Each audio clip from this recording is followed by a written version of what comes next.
est là.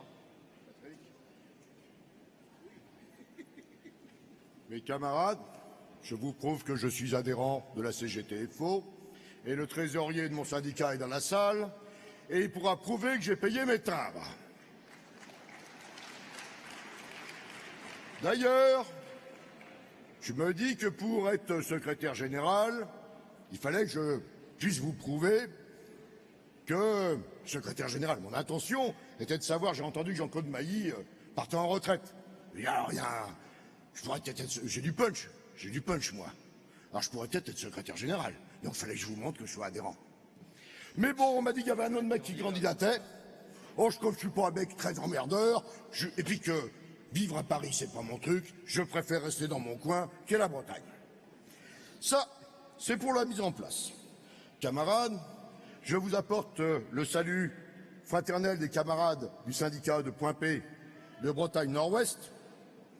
Les camarades ont une nouvelle fois gravi les élections et croqué des voix à la CFDT. Ils avaient 22% il y a 4 ans, ils en ont 49% aujourd'hui.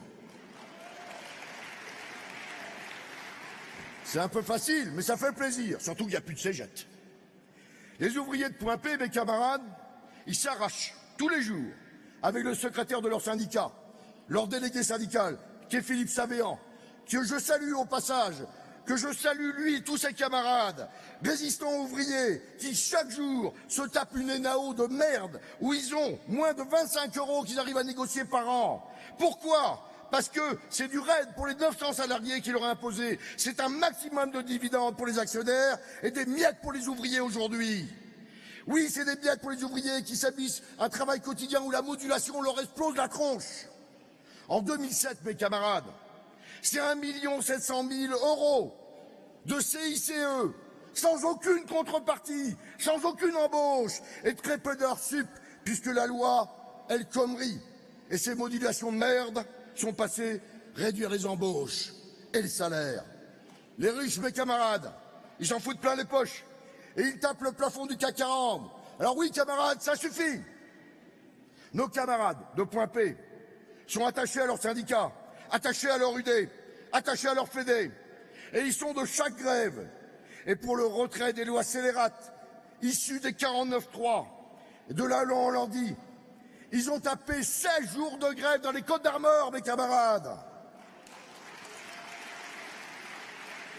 Et quand est venu le temps du Macron, dès le 6 septembre, ils étaient à l'Assemblée Générale des syndicats. Et dès le 6 septembre, ils ont appelé au 12 septembre pour la grève.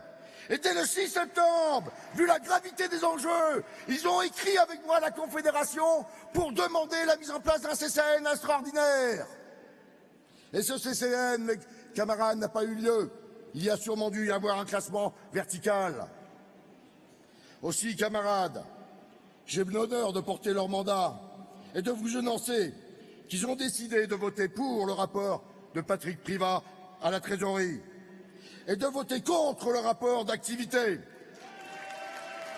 et de voter pour les propositions d'amendement de nos statuts à toute fin que les futures instances confédérales puissent construire ce que nous sommes, à savoir la CGT-FO, en lien total avec nos fondamentaux, à savoir celle de la culture du mandat et du respect du mandat et du syndicalisme libre et indépendant. Car c'est l'engagement historique que nous continuons, celui de la CGT-FO de 48, où Botero a redonné souffle à notre ADN face aux totalitaires et aux capitalo. Il est là notre ADN, mes camarades, dans les fondements de la résistance ouvrière, qui s'interdit de rentrer au gouvernement. Et celle aujourd'hui qui nous emmerde, c'est celle de l'Hardy qui est rentré dedans. Oui, mes camarades, ça nous emmerde.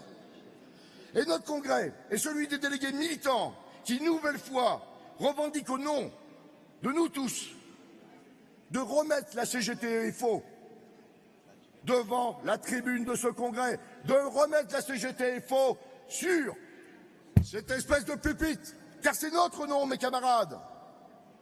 Et c'est inacceptable qu'on l'oublie.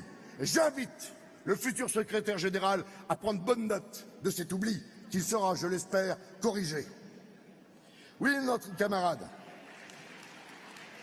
notre ADN, c'est la liberté et l'indépendance syndicale, contre toutes les forces politiques, religieuses, économiques ou contre celles de la macroneuse.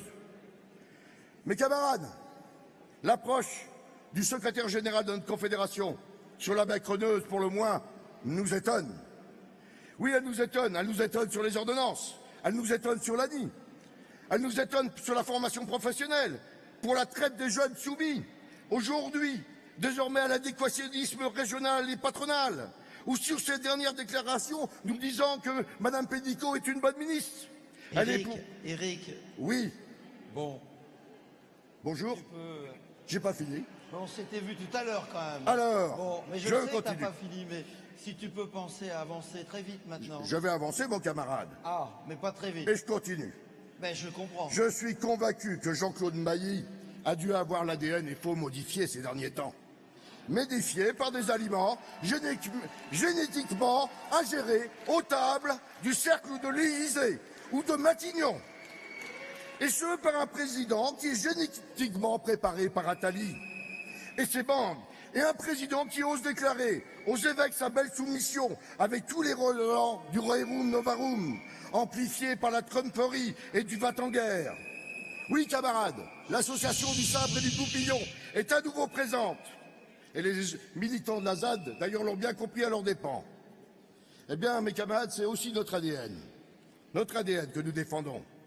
Car notre ADN, mes camarades, y puise sa force dans ses syndicats, avec ses bourses du travail, ses UD, son fédéralisme. Et j'invite le futur membre du bureau confédéral et aussi de la CE à se réimprégner de nos racines. Je le dis clairement au délégué de ce congrès. Les éléments de toutes les instances de notre confédération, CCN, CE et bureau, ne peuvent, au nom d'une stratégie X ou Y, ou d'une circulaire, ou d'un édito quelconque, s'affranchir du mandat de sa base et de ses instances. Le bureau confédéral ne peut s'affranchir de la grève quand des dizaines d'UD et de fédés mènent le combat pour le retrait des ordonnances. Tu peux conclure, Éric? Oui, camarades, je conclue. Oui, merci.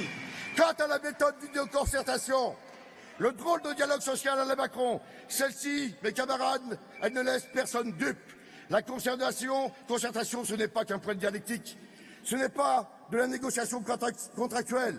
La concertation est un vrai leurre, un leurre insupportable, qui n'est que le masque du corporatisme et de l'association Capital Travail. Alors nous, militants de la Chaire d'Amiens, on s'y opposera. Merci mes camarades. Merci Éric.